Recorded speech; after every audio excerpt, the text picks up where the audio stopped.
नमस्कार दोस्तों, स्वागत है आपका हमारी इस वीडियो में। आज के इस वीडियो में जानेंगे साइकोलॉजी का पेपर नंबर 132, जो पेपर रहेगा फर्स्ट ग्रेड भर्ती परीक्षा 2022 से लोक प्रशासन का। दोस्तों, अगर आप साइकोलॉजी के सभी पुराने पेपरों के वीडियो एक जगह देखना चाहते हो तो इस चैनल पे प्लेलिस्ट बनाई हुई है, जिसमें आज तक हुए सभी पेपर के वीडियो मिल जाएंगे।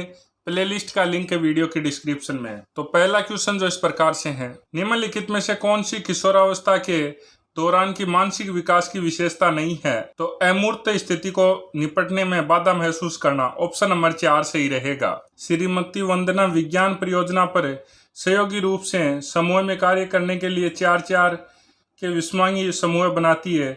वह प्रत्येक समूह को परियोजना के दिशा निर्देश देती है और उन्हें बताती है कि ग्रेड समूह को मिलेंगे, न कि व्यक्तिगत रूप में। इस परिदृश्य में श्रीमती वंदना की क्या गलती है?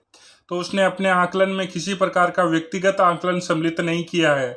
ऑप्शन नंबर 4 सही रहेगा। निम्नांकित में से कौन सा सही रूप से सुमेलित नहीं है? तो संकल्पना या सिद्धांत और विचारक, संतृप्तकारी निर्णय हर्बर्ट साइमन, उपलब्धि प्रेरक मैकलैंड, जेड सिद्धांत वाइडोर और अभिप्रेरणा का प्रत्याशा सिद्धांत तो विक्टर एच वुर्म। तो इसका सही आंसर ऑप्शन नंबर 3 रहेगा। लोगों की इच्छा समाज, कार्य स्थल, परिवार एवं मैत्री समूह से सम्मान एवं पहचान प्राप्त करने की रहती है। इस इच्छा को कहा जाता है तो आदर भाव की आवश्यकता। ऑप्शन नंबर 3 सही रहेगा। निम्नलिखित में से कौन सा गेस्टाल्ट के अधिगम सिद्धांत के अंतर्गत निर्धारक प्राथमिक कारकों के समूह में नहीं है? तो सामीप्यता, समानता, आनुवंशिकी, सरलता।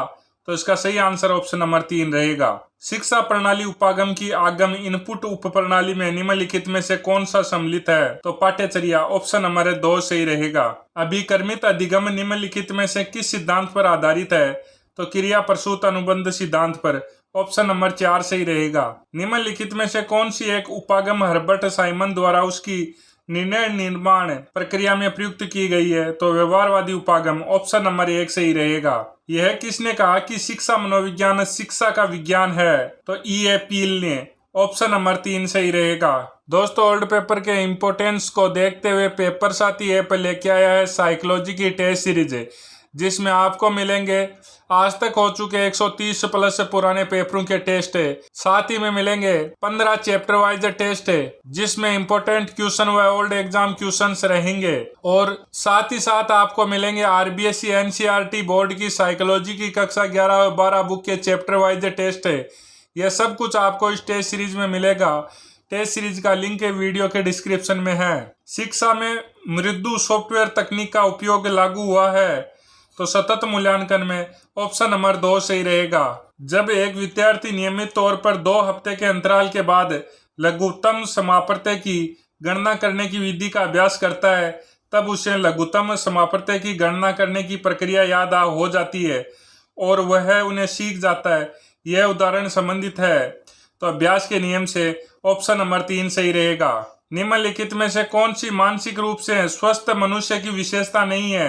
तो हंसमुख और आशावादी दृष्टिकोण, सामूहिक संतुलन, अस्थिरचित्तता, उत्साही एवं विवेकी। ऑप्शन नंबर 3 सही रहेगा। संपर्क प्राप्ति मॉडल के सिंटेक्स की कौन सी अवस्था पर विद्यार्थी धनात्मक एवं ऋणात्मक उदाहरणों में गुणधर्मों की तुलना करते हैं? तो डाटा, आंकड़ों का प्रस्तुतिकरण और संपर्क की पहचान। ऑप्शन नंबर 1 सही रहेगा। अधिगमकर्ता और अधिगम प्रक्रिया को प्रभावित करने वाले कारक है। यह शिक्षा मनोविज्ञान के कौन से केंद्रीय क्षेत्र से मुख्यतः संबंधित है? तो अधिगम परिस्थितियों से।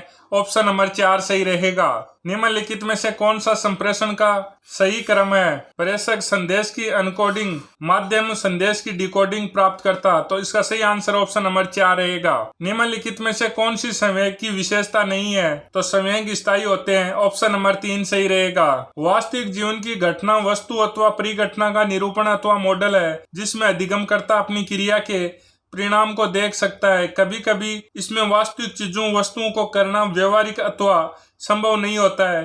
तो अनुरूपणता, अनुदेशन। ऑप्शन नंबर 2 सही रहेगा। विकास के कौन से सिद्धांत में व्यक्ति और उसके परिवेश जो उस पर प्रभाव डालते हैं के मध्य अंतःक्रिया पर ध्यान दिया जाता है? तो ब्रेनर का विकास का पारिस्थितिक सिद्धांत है। ऑप्शन नंबर 1 सही रहेगा।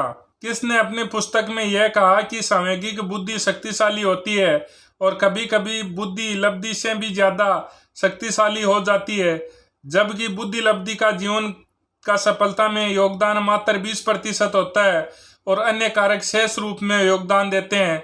तो डैनियल गोलमैन ऑप्शन नंबर 3 सही रहेगा। दोस्तों, अगर आपको राजस्थान से संबंधित किसी भी भर्ती के पुराने पेपर चाहिए तो आप पेपर साथी ऐप डाउनलोड कर वहां से ले सकते हैं। जय हिंद, जय भारत।